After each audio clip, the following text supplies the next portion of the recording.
신년 첫 강의입니다. 여러분들은 일주일 동안에 오늘이 5일 마지막 강의가 되겠지만 신년으로는 공법은 첫 강의죠. 상당히 공법이 어렵다고 말씀드렸었어요. 그래서 일주일 동안 해서 오늘이 살 지친 날이죠. 지친 날 또 제일 어려운 과목 중에 하나가 금요일날 들어있어요. 여러분들 힘들 겁니다. 그래서 뭐 해야 돼? 버텨내야 됩니다. 아까 원장님 말씀하셨잖아. 한 문제라는 게 별거 아니야 사실은. 그죠? 까짓거 한 문제 크고 그런데 그렇지 않더라고. 합격 수기 읽어보시면 그 한 문제 때문에 한 달 내내 이거 혹시 이의 신청 받아들여질까 안 될까 그것 때문에 한 10년이 늙어버리는 그게 한 달 동안 벌어진 경우가 수두룩합니다. 한두 명이 아니에요. 저도 수백 명이 그렇게 돼 있습니다. 그 속에 내가 들어가지 말란 부정 없습니다. 사람이 살다 보면 그거 뭐 한 1점 정도야 뭐 한 문제 정도야 이렇게 생각하는데 저도 옛날에 고시 공부할 때 0.3점 차로 떨어진 적이 있었어요. 0.3점이라는 건 몇 점이냐 어떻게 나오는 거냐면 교수 세 분이 채점을 하거든. 주관식 채점. 그래서 세 분이 채점한 걸 합해서 세수로 나눠봅니다. 그럼 평균 점수가 나오죠. 그럼 한 사람이 1점만 더 줬으면 어떻게 되는 거죠? 평균 내면 0.3점이잖아. 그 1점이 부족해가지고 3명 중에 100점 만점을 하면 총 300점일 텐데 그 중에 1점이 부족해가지고 0.3점짜리 떨어진 적도 있었습니다.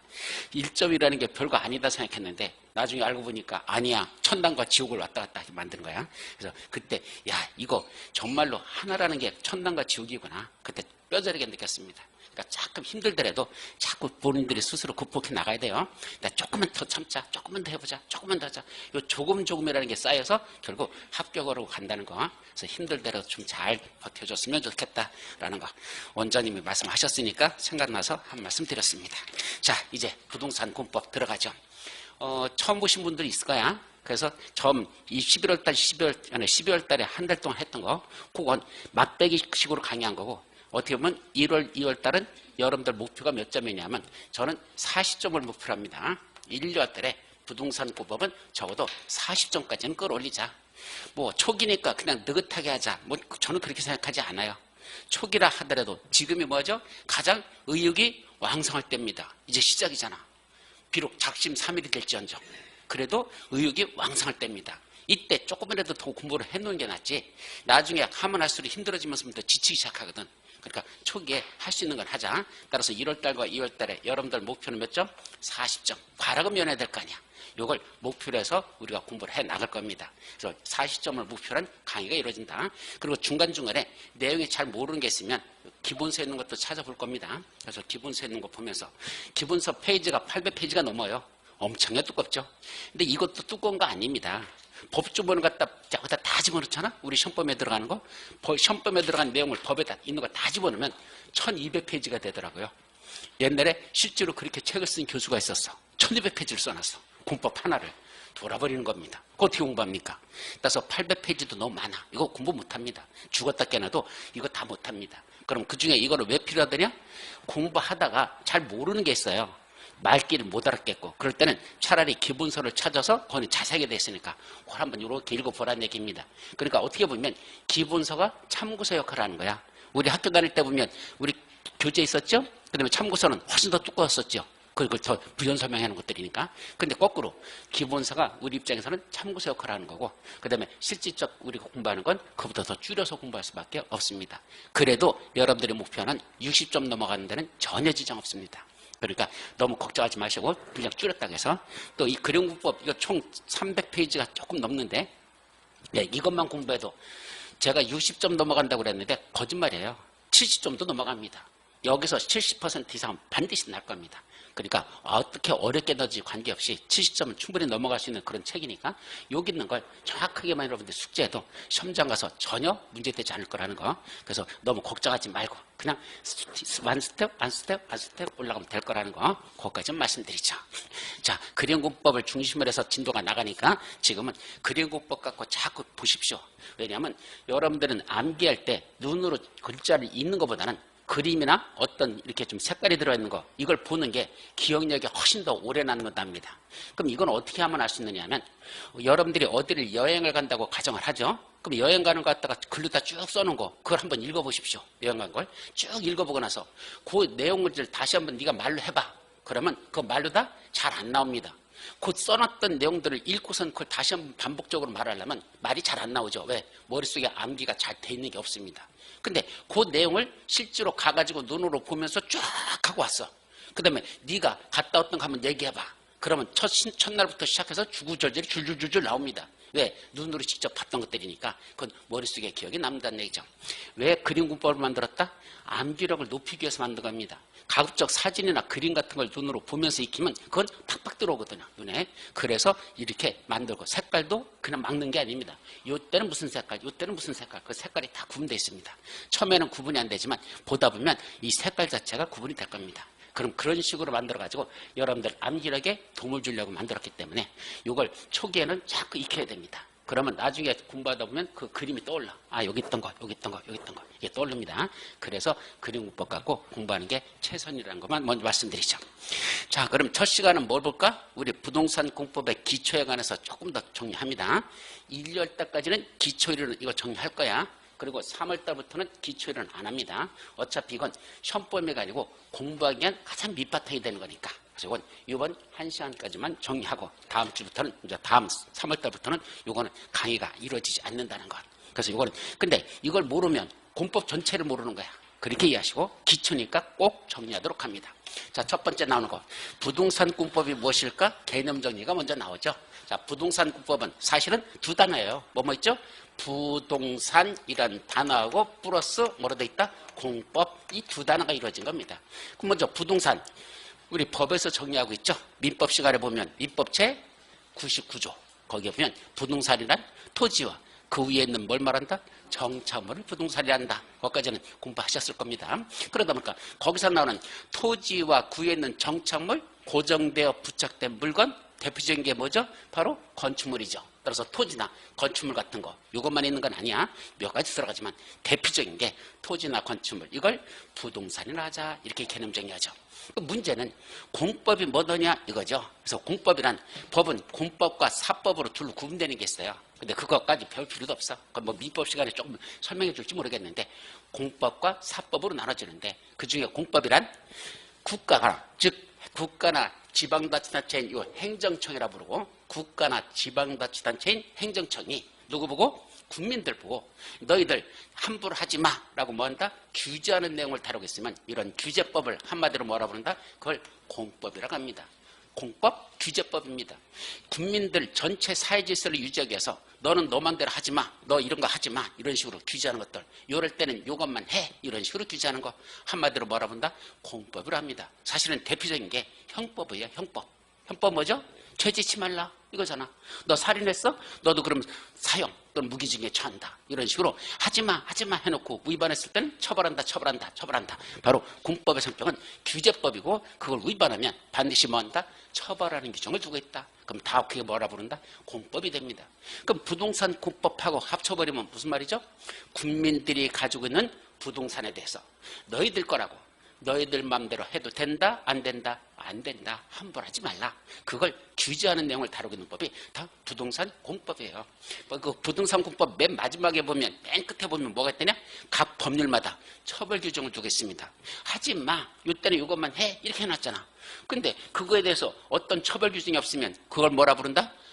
종이 호랑이법이라고 합니다. 종이 호랑이 하나도 안 무섭잖아. 처벌 규정도 없는데 뭐 위반하면 뭐 어때? 내 맘이지. 뭐 괜찮은데. 그러면 법이라는 건 실효성이 없죠. 따라서 실효성을 확보하기 위해서 반드시 공법에는 무슨 규정이 들어있다? 처벌 규정이 들어있다는 얘기입니다. 자, 민법에는 처벌 규정이 있습니까? 민법에는 이런 거 하도록 돼 있고 그걸 위반했을 때는 처벌한다. 그런 거 있습니까? 없습니다. 민법에는 그런 거 없어요. 대신 뭐 있죠? 효력 규정이 있죠. 이런 거 했을 때, 안 했을 때는 그 계약을 해지하기로 한다. 계약을 취소하기로 한다. 이런 행위한 건 무효로 한다. 이렇게 효력 발생에 관한 규정만 사법에서는 두고 있지 사법에는 처벌 규정이 없습니다. 어디에만 들어있다? 공법에서만 이런 처벌 규정을 두고 있습니다. 자, 3년 이하의 징역에 처한다. 또는 3천만 원 이하 벌금에 처한다. 또는 1,000만 원 이하의 과태료에 처한다. 이런 것들이 바로 처벌은 이런 식으로 하는 것. 이런 법을 무슨 법이라 한다? 부동산 공법이라 한다. 이거죠. 그러면 이런 법은 우리나라 몇 개나 있을까? 엄청나게 많습니다. 전체 다 셔볼 수도 없어. 대략 추적하는데 약 150개 되는 그런 부동산 공법이 존재하고 있는 걸로 알고 있습니다. 그럼 150개 되는 공법을 다 공부할 거냐? 뭐 평생 공부해도 이거 다 공부 못할 겁니다. 그러니까 이걸 못하니까 우리 공인중개사 시험에서는 저거 다 공부할 필요 없고, 공인중개사 시험에서는 부동산 공법 시험 법률로서 몇 개만 시험 보자? 현재까지는 6개만 시험 보고 있습니다. 옛날에 많을 때는 9개까지 시험 본 적이 있었어요. 공법 하나가 9개예요. 돌아버립니다. 진짜. 그때는 책도 이렇게 두꺼워지고 정말 돌아버렸는데, 그 다음에 조금씩 빼가지고 지금은 다행스럽게, 이걸 다행스럽게 말해야 되나? 하여튼 6개밖에 안 봅니다. 몇 개밖에 안 본다? 6개밖에. 예. 그럼 뭐 밖에가 또 들어가 보니까 뒤지기 많아서 탈이지. 하여튼 그렇게 됐습니다. 자, 그럼 6개 법률이 뭐죠? 첫 번째, 국토의 계획 및 이용에 관한 법률. 두 번째, 도시개발법. 세 번째, 도시 및 주거환경 정비법. 네 번째, 건축법. 다섯 번째, 주택법. 마지막, 농지법. 이렇게 몇 가지 법률이 부동산 공법 시험법입니다. 6개 법률이 공인중개사 시험법에 들어갑니다. 자, 간단하게 정리하면 국토의 계획 및 이용에 관한 법률. 이건 말 그대로 제목을 보면 그 내용이 들어있어요. 우리나라 국토 땅덩어리에다가 뭐부터 하고? 계획부터 수립하고, 그 계획에 맞춰 국토를 뭐하자? 이용을 하자. 계획을 먼저 수립해놓고 계획대로 이용하거나 개발하거나 보존하자. 사실은 이용개발 보존이야. 너무 길어가지고 이용자 하나만 써놨어. 어쨌든 국토에다가 계획을 수립하고 그 계획에 따라 국토를 이용하자. 이런 거와 관련된 법률. 국토의 계획 및 이용에 관한 법률. 시험 문제 몇 문제 난다? 총 40문제 중에서 여기는 12문제가 출제됩니다. 가장 비중이 높다. 자, 두 번째, 신도시를 만들자. 신도시 건설, 도시를 개발하는 것과 관련된 법. 그럼 신도시를 개발할 때 바로 대표적인 거 옆에 마곡지구. 저 마곡지구 신도시 어떻게 만들었는지 그 신도시를 만드는 절차를 규정했습니다. 요거하고 이렇게 해서 신도시를 이렇게 만들어간다는 그 절차를 규정하고 있는 법, 도시개발법. 자, 도시 및 주거환경 정비법. 말 그대로 번역하면 도시 환경 및 주거 환경에 문제가 있어서 뭐하자? 정비하자와 관련된 법, 이런 뜻입니다. 도시 환경과 주거 환경에 문제가 있으니까 그걸 정비하는 법, 이런 말이죠. 자, 여기서 도시 환경과 주거 환경에 문제가 있다는 걸 한마디로 말하면 뭐 하더냐? 어떤 도시가 만들어지고 나면, 신도시가 만들어지고 나면 그 세월이 흘러다 보면 그 신도시가 어떻게 될까? 노후 불량화된다, 이렇게 표현합니다. 노후 불량화된다. 낡아 빠진 건물들이 이제 생긴다는 얘기죠. 그럼 그 낡아 빠진 건물들이 밀집된 지역들, 그런 지역을 그냥 방치하면 도시 기능을 제대로 수행할 수 없으니까 그런 낡아 빠진 건물들을 뭐하고? 철거하고 거기다 새로 건물을 새로 져서 결국 목적은 도시 기능을 다시 회복하자.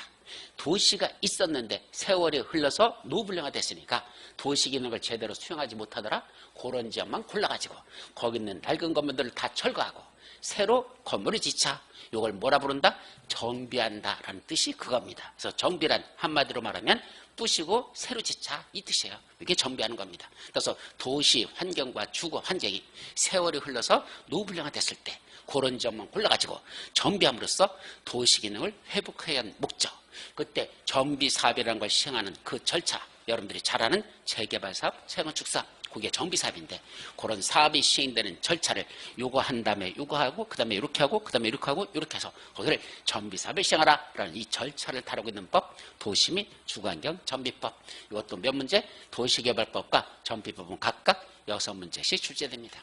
자, 그러면 우리가 정비한다는 뜻은 기존에 있던 낡아빠진 건축물을 철거하고 새로 짓는다 그랬죠? 그러다 보니까 건물을 새로 짓는다? 그럼 건물 짓는 거와 관련된 법이 있을 거 아니야. 그럼 건축물은 니들 멋대로 쳐도 된다? 안 된다는 얘기입니다. 건물 지려면 먼저 건축 허가 받고 져라. 여기다 조경 같은 걸 해야 된다. 여기다가는 건물 질 때 구조적으로 안전하게 이렇게 지어야 된다. 등등 건물 짓는 거 함부로 짓지 못하도록 뭐 하는 법이 필요하다? 규제하는 법이 필요한데 그 건축과 관련돼서 규제하는 법을 무슨 법이라고 한다? 건축법. 그러니까 이것도 여러분들이 갖고 있는 건축물 짓는 걸 규제하는 법이니까 무슨 법이야? 공법이죠. 부동산 공법이죠. 그래서 건축법은 건축물 짓는 거 함부로 짓지 못하도록 규제하는 법이다. 이런 뜻이 바로 건축법. 이것도 공인중개사는 알아야 된다는 얘기입니다. 또 이런 건축물 중에서 가장 중요한 건축물이 뭐죠? 바로 우리가 살아가는데 필수적인 거 세 가지 있다. 뭐 의, 식, 주 있다고 했죠. 의, 옷, 그죠? 식, 먹는 거, 주, 자는 거. 그럼 세 번째 거, 자는 거, 뭐가 필요하죠? 주택. 그럼 주택을 짓는 거와 관련된 법을 따로 만들었습니다. 근데 건축법도 사실은 내가 집을 짓게 되면 건축을 건축하는 거잖아. 그죠? 우리 집 짓는 거 건축물 건축 맞잖아. 그러니까 건축법에 의해서 건축허가 받고 우리 집 짓면 됩니다. 근데 주택법에서도 주택 짓는 게 나오거든요. 그럼 어떤 차이가 있을까? 건축법과 주택법의 차이. 똑같은 주택을 짓는데 주택을 조금 지을 때는 건축법 적용을 받고 주택을 많이 지을 때는 주택법 적용을 받는다. 이렇게 이해하시면 됩니다. 따라서 이때 건축물을 건축할 때는 건축허가 받고 짓게 돼 있어요. 근데 주택법상 주택을 지을 때는 사업계획 승인을 받아라 라고 그렇게 말이 달라집니다. 그럼 건축허가하고 사업계획 승인이라는 건 어떤 차이가 있다냐? 좀 전에 주택을 조금 짓는다, 한 채 짓는다, 두 채 짓는다 또는 10채 짓는다. 요거는 건축허가 받고 짓면 됩니다. 그런데 그게 아니고 적어도 단독주택을 30호 이상 짓는다. 공동주택을 30세대 이상 짓는다. 요 30호, 30세대가 많이 짓는다는 기준입니다. 그렇게 많이 지을 때는 그때부터는 건축허가를 받는 게 아니고 뭐 받는다? 주택법상 사업계획 승인을 받아라. 이렇게 만들어놨습니다. 왜 그렇게 만들었을까? 주택을 조금 지을 때는요. 그 대지만 보고 건축허가 여부를 결정합니다. 자, 여기다 이런 건물 지으려고 한다고? 첫째는 지을 수 있는 땅인가? 먼저 보고 그런 규모로 져도 괜찮을까? 그런 구조로 져도 안전할까? 등등 그것만 보고 건축허가다 아니다 그걸 결정합니다. 반면에 많이 지을 때는 그것만 봐서는 안 된다는 얘기입니다. 예를 들어서 여기다 1000세대 아파트를 짓는다. 그럼 1000세대 지으려면 차량이 몇 대가 들어와요? 최소한 한 세대당 차 한 대만 있어도 1000대가 일이 들어올 거 아니야. 그럼 아침 출근할 때 이 현재 있는 도로가 과연 교통량을 감당할 것인지 먼저 파악을 해야 됩니까? 그런 거 없이 그냥 이거 허가 내주면 되는 겁니까? 따져봐야 되죠. 아, 1000세대가 들어온다고? 그러면 차량이 1000대가 들어가는데 기존에 있는 현재의 도로가 과연 이 교통량을 감당할 수 있을까? 그걸 뭐라 부르죠? 교통영향평가라고 합니다. 그 교통영향평가를 먼저 해봐야 됩니다. 해서 그래 괜찮다. 그러면 여기다 그렇게 주택 많이 줘도 좋다. 이렇게 되는 거죠. 그때 사업계획 승인 내주는 겁니다. 근데 교통영향평가 뭘까? 아닙니다.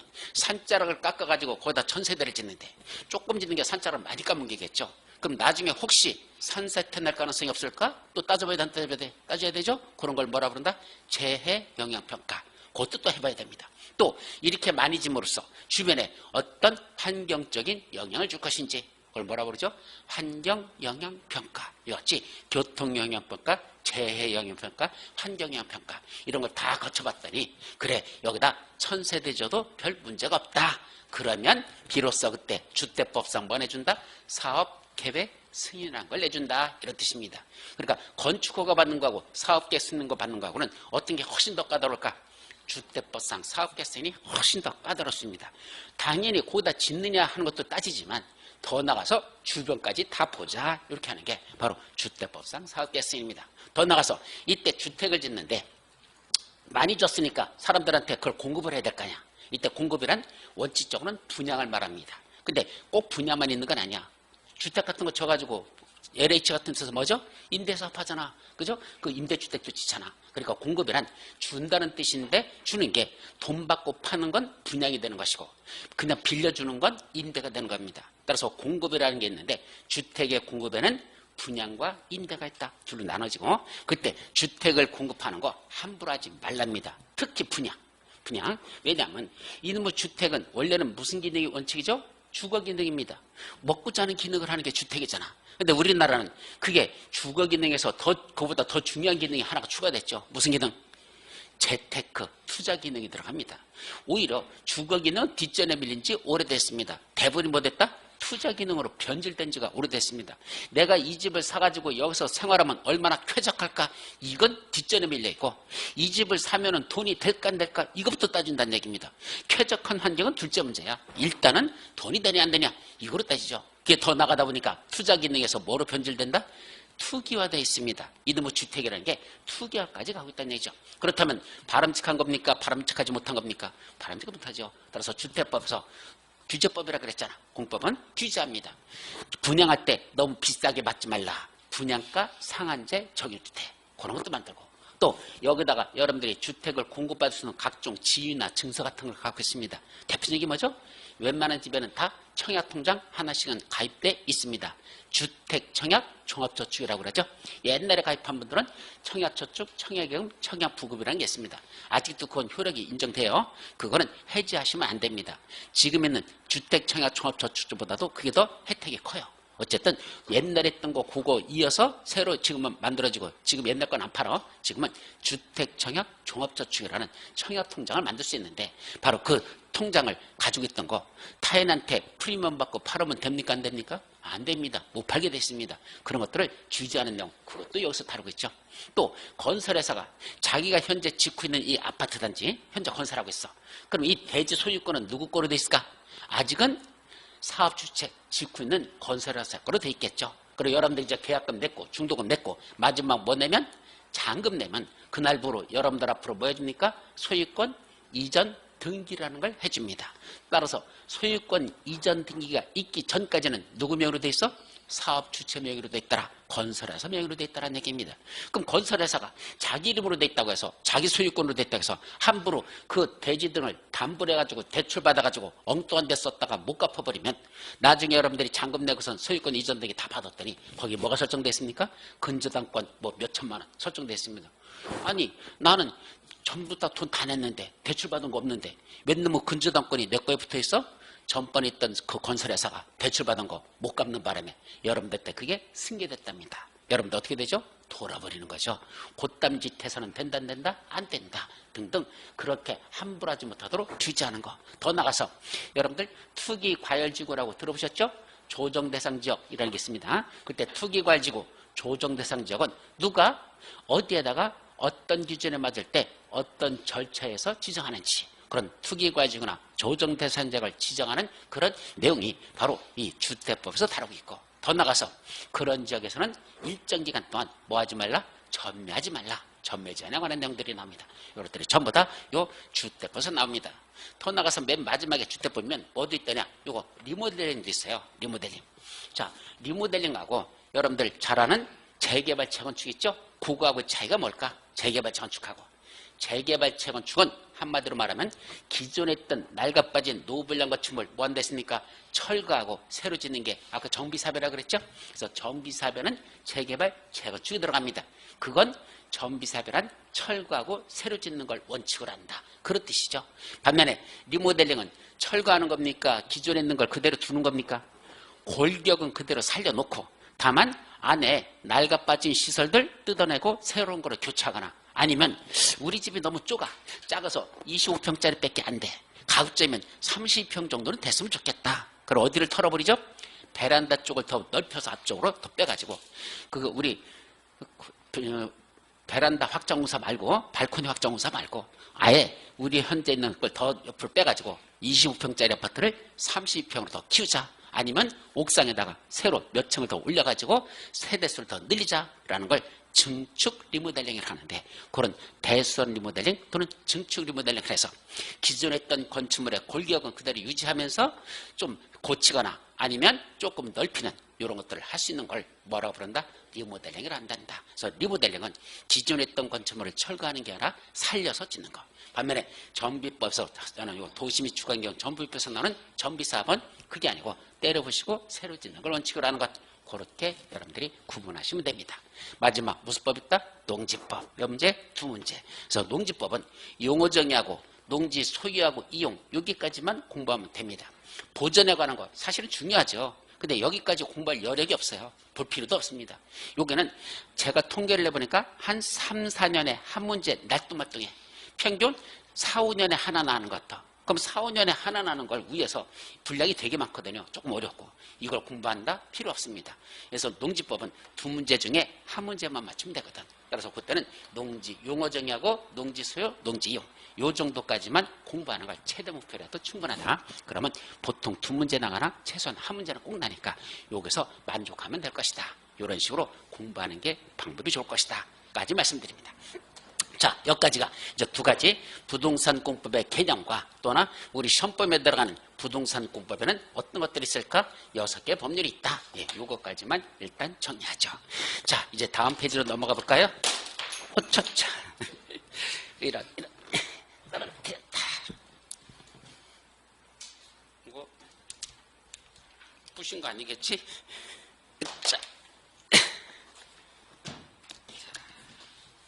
그럴까요? 이거는 이쪽에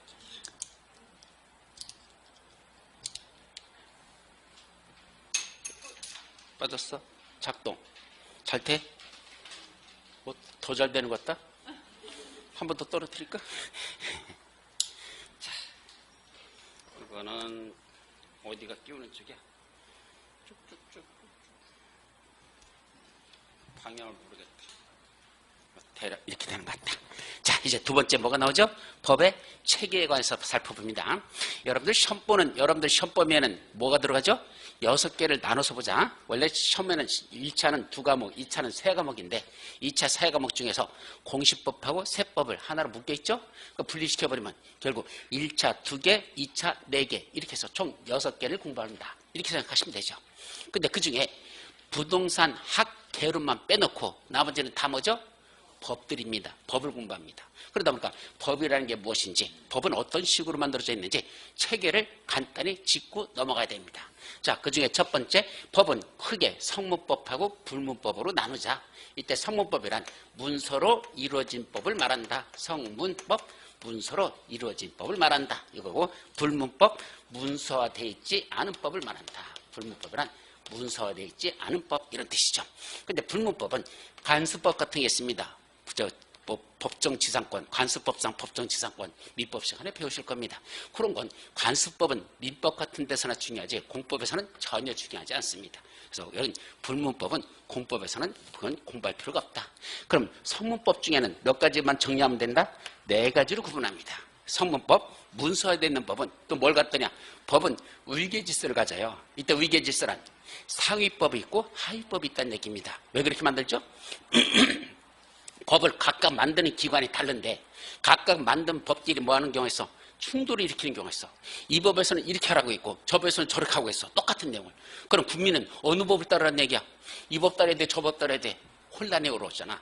그때는 위계 질서를 세워서 어떤 게 상위법이고 어떤 게 하위법을 만들어서 그때는 서로 충돌이 일어날 때는 무슨 법이 우선한다? 상위법 우선의 원칙이라는 걸 적용하자. 이렇게 해가지고 법은 이렇게 위계 질서를 만들어 놓은 겁니다. 그럼 제일 꼭대기 있는 상위법이 무슨 법이다? 헌법. 헌법보다 더 높은 법은 없습니다. 헌법이 최상위법입니다. 따라서 헌법에 위반하는 걸 뭐라죠? 위헌이라고 합니다. 헌법에 위반된다? 위헌. 위헌 판정받으면 어떻게 되죠? 그 법은 무효가 됩니다. 그래서 위헌 판정받는 법률은 무효다. 아예 효력이 없다. 이렇게 돼버립니다. 그래서 여기 헌법이라는 게 제일 위에 있다. 그럼 헌법 밑에 있는 게 뭐다? 바로 법률입니다. 그럼 법률이 되려면 2가지 요건을 갖춰야 됩니다. 첫째는 국회의 의결을 거쳐야 되고 두 번째 대통령이 공포하면 됩니다. 2가지를 다 갖춰야 돼. 국회의원들이 하는 일이 뭐다? 법률을 만드는 자들입니다. 근데 국회의원들이 만든 걸 법률이라고 하지는 않습니다. 거기까지는 법률안이라고 합니다. 법률안. 그걸 본회의에서 통과시켜가지고 그걸 누구한테 보낸다? 행정부의 수반이 누구죠? 대통령. 대통령한테 이송시킵니다. 그럼 대통령이 그 통과된 법률안을 보고 마음에 들어. 그럼 그걸 뭐 한다? 공포하고. 만약에 마음에 안 들어. 국회로다 다시 빠꾸시켜버립니다. 그걸 법률안 거부권이라는 걸 행사하는 거죠. 따라서 국회에서 통과됐을 때는 법률 아니고 대통령이 공포를 해야 비로소 법률이 되더라. 이런 뜻이야. 그래서 2가지 국회 의결을 거쳐 대통령이 공포한 걸 뭐라 부른다? 법률이라고 하자. 근데 우리 법률 중에서 대표적인 법이 뭐죠? 우리 시험법에 들어가는 거. 바로 국토의 계획 및 뭐해가는 거? 이용에 관한 법률이라는 거. 이게 우리 시험법에 들어가는 첫 번째 법률이죠. 자, 이걸 보자. 이 법은 어떻게 만들어졌느냐? 법은 법조문 형식으로 되어 있다. 이렇게 표현해요. 법조문이라는 건 법조문이라는 건 법은 제1조, 제2조, 제3조 이런 문장으로 되어 있다. 그걸 법조문 형식으로 되어 있다. 이렇게 말하죠. 그럼 어떻게 되어 있다고? 제1조, 제2조, 제3조 그래서 쭉 해서 제144조까지 요 국토의 계획 및 이용법률은 법조문이 저런 식으로 구성되어 있다. 이런 뜻입니다. 그럼 이거에 대한 각각의 내용들이 있겠죠? 제1조, 제정 목적, 제2조, 정의들. 그래서 쭉 해서 제144조 벌칙까지 내용들이 이게 쭉 그런 내용들이 들어있을 겁니다. 자, 그런데 이 법률 속에 이 속에 있는 내용에 들어가 보면, 이 속에 있는 내용에 들어가 보면 어떤 말들이 중간에 곳곳에 들어있더냐. 이러이러한 사항은 대통령령으로 정한다. 이러이러한 것 대통령으로 정하는 범위 안에서 어쩌고저쩌고 하기로 한다. 라는 말이 곳곳에 무슨 말이 들어있다? 대통령령으로 정한다. 대통령령 이런 것들이 중간에 곳곳에 이런 말들이 들어있다는 얘기입니다. 그럼 이 대통령령으로 정한다는 이 말이 있고, 또 조금 더 나가다 보면 이러이러한 사항은 뭐로 정한다? 이러한 사항은 또 국토교통부령으로 정한다. 중간에 뭐가 들어있다? 국토교통부령으로 정한다. 이런 말들이 또 곳곳에 국토교통부령, 국토교통 이런 내용이 들어있다는 얘기입니다. 그러면 이게 무슨 의미를 갖는 거냐? 요 말귀를 알아들어야 됩니다. 법조문에 있는 요 말이 우리 기본세에도 보면 요 말들이 드러나 있어요. 들어있으니까 여기 무슨 뜻일까? 자, 국회에서 법률을 만든다 그랬죠. 그럼 국회에서 그 내용을 만들 때 모든 내용을 전부 다 시시콜콜한 것까지 다 그 법률에다 집어넣을까? 그렇게 했다가는 법률의 분량이 너무 많아지고, 또 자주 개정되는 거 있어. 자주 바꿀 것들이 있어. 그걸 굳이 법률에다 다 그렇게 세부적인 까지 다 집어버리면 나중에 그걸 개정하려면 다시 어떻게 되죠? 국회 본회의를 열어가지고 거기를 통과시켜야 돼.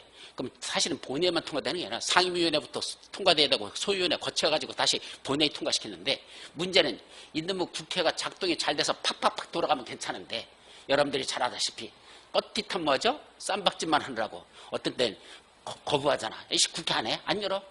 제가 보좌관 할 때 최대 11개월을 열어본 적이 있습니다. 12개월 동안 국회가 안 열렸었어.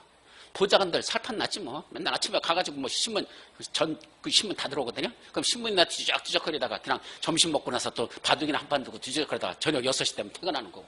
뭐 할 일이 있어야지 국회가 열려야지. 그래서 본 것만 축내는 이런 경우도 수두룩합니다. 그러다 보니까 국회가 빨리빨리 열려서 개정해야 되는데 안 하면 못 하는 거잖아. 그런 세부적인 사항까지, 자주 개정될 사항까지 굳이 법률에다 시시콜콜 집어넣는 건 별로 바람직하지 않다는 얘기입니다. 그럼 어떡할까? 중요한 것만 법률에서 그 내용을 집어넣고, 세부적인 거, 구체적인 거, 이거는 그 법을 집행하는 자가 누구죠? 법을 만드는 건 국회고, 그걸 집행하는 건 어디죠? 행정부. 그럼 행정부의 수반이 누구죠? 대통령.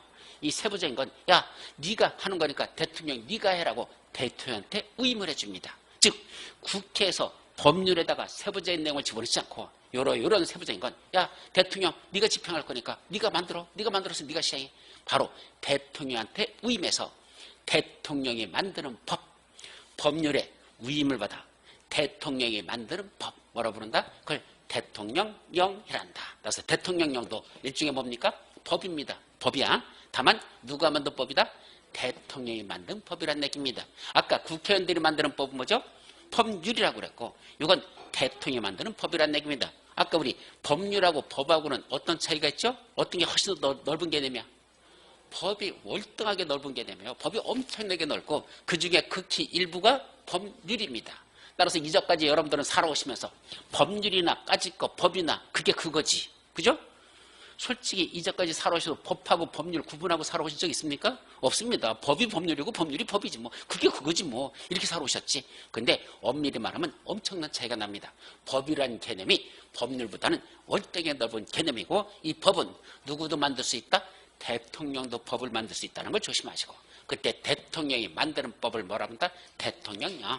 따라서 국회에서 법률을 만들면서 이런 세부적인 건 지들이 안 만들겠대. 야, 대통령 네가 만들어, 위임해줄게. 대통령한테 위임해서 대통령이 만드는 것들이 여기 곳곳에 들어있다. 근데 더 세부적이고 더 구체적인 거야. 굳이 대통령까지 올라갈 필요 없대. 우리나라 국토와 관련된 최고 책임 장관이 누구죠? 국토와 관련된 최고 책임자, 국토교통부 장관. 그분이 제일 높은 사람이잖아. 그러니까 그분한테 위임합니다. 야, 장관 이건 네가 만들어. 대통령까지 올라갈 것도 없어. 야, 장관 네가 만들어. 그래서 장관이 만드는 법을 뭐라 한다? 부령이라고 합니다. 장관이 만드는 걸 뭐라 한다? 부령. 그럼 장관 중에 국토와 관련된 건 누가 만들까? 국토교통부장이 만들겠죠. 그래서 국토교통부령으로 정한다. 그럼 만약에 행정안전부 장관이 만들면 행정안전부령으로 정한다. 법무부 장관이 만들면 법무부령으로 정한다. 교육부 장관이 만들면 교육부령으로 정한다. 산업통상자원부장을 만든다. 산업통상자무령으로 정한다. 그 부령 이렇게 나오죠. 그게 바로 장관들이 만드는 법을 부령이라고 합니다. 그때 요 대통령이 만드는 요 법하고 장관들이 만드는 법하고 둘을 합쳐서 우리가 뭐라 부른다? 그걸 명령이라고 한단다. 이게 명령입니다. 다만 명령에는 총리령도 있어요. 꼭 대통령하고 부령만 있는 게 아니고 총리령도 있는데 국무총리도 법을 만들 수 있다는 얘기죠. 근데 국무총리가 만드는 건 우리 부동산에서는 한 건도 없습니다. 왜냐하면 국무총리가 만드는 건 대부분이 어디에 있냐면 금융과 관련된 법률들. 금융과 관련된 법률. 거기서는 총리령이라는 게 한 30몇 개가 있어요. 그거밖에 없어. 그리고 나머지들은 전부 다 우리는 부동산에서는 없으니까 빼란 얘기야. 그래서 대통령과 부령을 합쳐서 한마디로 뭐라 부른다? 명령이란다. 그럼 명령이 뭐냐? 결론 내리면 법률에 뭘 받아야 돼? 법률에 위임을 받아서 누가 만든다? 대통령이나 또는 장관이 만드는 법 이렇게 정해요. 법률에 위임을 받아서 대통령이나 장관이 만드는 법을 명령이라고 하고 명령에는 뭐가 있다? 대표적인 거 대통령령하고 부령령에 따라 그렇게 정리하라는 얘기입니다. 아셨죠? 자, 일단 여기까지. 근데 문제가 뭐더냐? 여기서 또 문제되는 게 있어요. 가만히 있어봐. 그럼 대통령령으로 정하라 했으니까 대통령이 만든 게 어디 있어야 될 거냐? 대통령이 문서화해서 만들어야 될 거냐? 성문법이니까 문장으로 만든 그게 어디 존재해야 될 거 아닙니까? 어디 있을까요? 그거는 찾고 싶으면 뭘 찾아봐라? 국토의 계미 이용에 관한 법률. 이거 그냥 땡땡 쳐놨어. 국토의 계미 이용에 관한 법률 뭐가 있단다? 시행령이라는 게 있더라. 국토의 계미 이용에 관한 법률 시행령이라는 게 있습니다. 이 시행령에 가면 여기도 어떻게 돼 있다? 똑같이 저 법률과 똑같이 법주문으로 만들어졌어요. 제1조, 제2조, 제3조 이런 식으로 해서 이거는 제134조까지 돼 있습니다. 이런 식으로 내용들이 쭈르륵 하고 들어있습니다. 바로 요 속에 뭐가 들어있다? 대통령을 전하는 구체적인 내용이 여기 들어있다는 얘기입니다. 실제로 찾아보면 이렇게 돼 있어. 법률 제 몇 조에서 말하는 이거 제 몇 조에 이 내용이 있을 거냐? 법률 제 몇 조에서 말하는 대통령으로 정한다는 사항은 다음 같다 해놓고 요거 다 그 내용을 쪼로록 여기다 서술합니다. 또 요거 이제 이렇게 들어가는 거죠. 또 법률 제 몇 조에서 말하는 요 대통령을 정한다는 요 내용은 다음 같다 해서 그 내용을 여기다 집어넣습니다. 누가 이거 만드는 거야? 대통령이 또 요거 대통령으로 정한다는 요 사항 알고 싶어? 여기 찾아보래. 그러면 요 시행령 제 몇 조에 가보면 요 법률 몇 조에서 말하는 대통령이 바로 요 내용에 따른 걸 여기다 집어넣고 요 대통령이 정한다는 사항 그 밑에 가면 여기 그 내용이 조로록 하고 여기 들어있다는 얘기죠. 그래서 대통령령으로 정한다는 구체적인 내용을 알고 싶으면 뭘 찾아봐라? 해당하는 그 법률의 시행령에 들어가 보면 그 속에 그 대통령이 정한 구체적인 얘기 요 속에 들어있더라. 이렇게 이해하라는 얘기입니다. 그럼 모두 마찬가지일까? 그러면 장관이 만든 거 국토교통부 장관이 만든 것도 어디 있어야 될 거 아니야? 그건 어디 찾아봐라?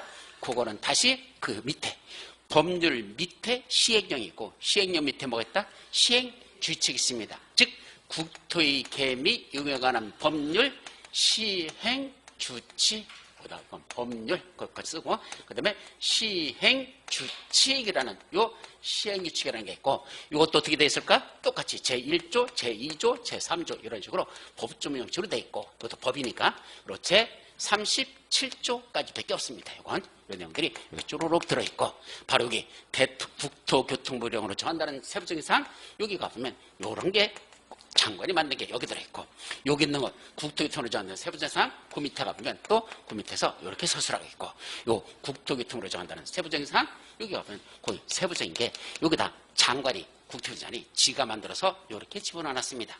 이걸 뭐라 부른다? 시행규칙을 한단다. 법은 이렇게 만들어간다는 얘기입니다. 자 그러면 우리 국토의 계미 이용에 관한 법률이 시험범위라 그랬죠. 그럼 시험범위란 구체적으로 말하면 요거 제1조부터 144조까지는 이것만 우리 시험범위일까? 대통령을 정한 시행령들은 이것도 시험범위고 더 나아가 시행규칙들은 이것도 시험범위일까? 셋 다 우리 시험범위라는 걸 조심하시기 바랍니다. 법률 144개 조문만이 아니고 시행령 134개 조문, 시행규칙 37개 조문까지 이게 다 시험범위는 있다 이런 얘기죠. 그럼 이때 이 법률하고 시행령하고 시행규칙 즉 법률하고 대통령령하고 부령 합쳐서 뭐라 본다 했죠? 명령. 법률과 명령을 합하면 무슨 용어가 나온다? 바로 요거. 법률과 명령을 합하면 뭐라 부른다? 법령이라고 하자. 그래서 법령. 그래서 우리 시험범위는 법령이 시험범위지 법률이 시험범위가 아니라는 얘기입니다.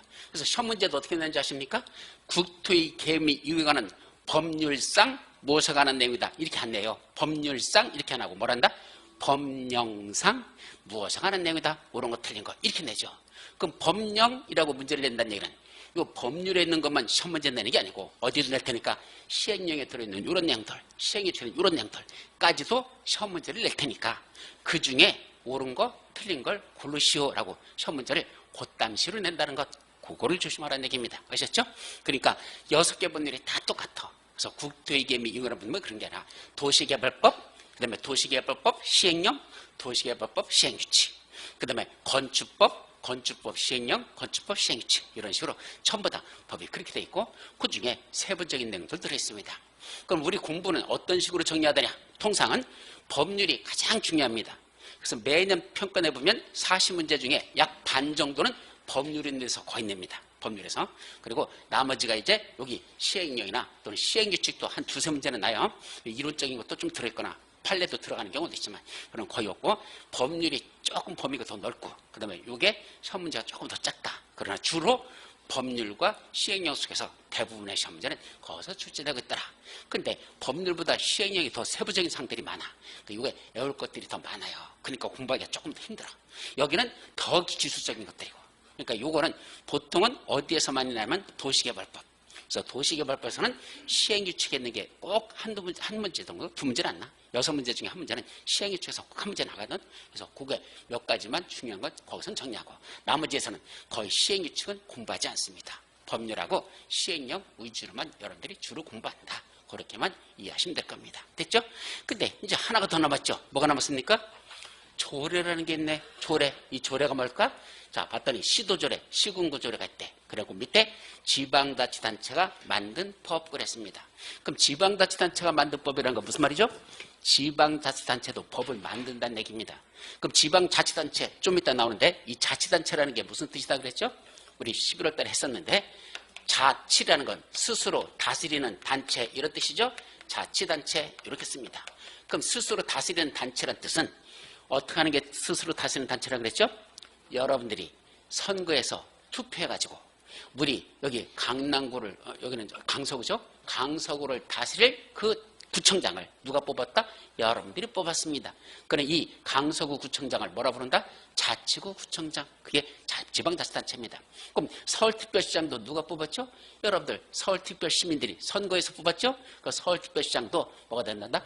자치단체가 되는 겁니다. 다만 그건 다 지방들이니까 지방자치단체라고 부른단다. 따라서 선거에서 뽑는 그런 시장이나 또는 구청장 이런 사람들을 전부 다 지방자치단체라고 하고 그 지방자치단체에서 만드는 법을 뭐라 부른다? 조례.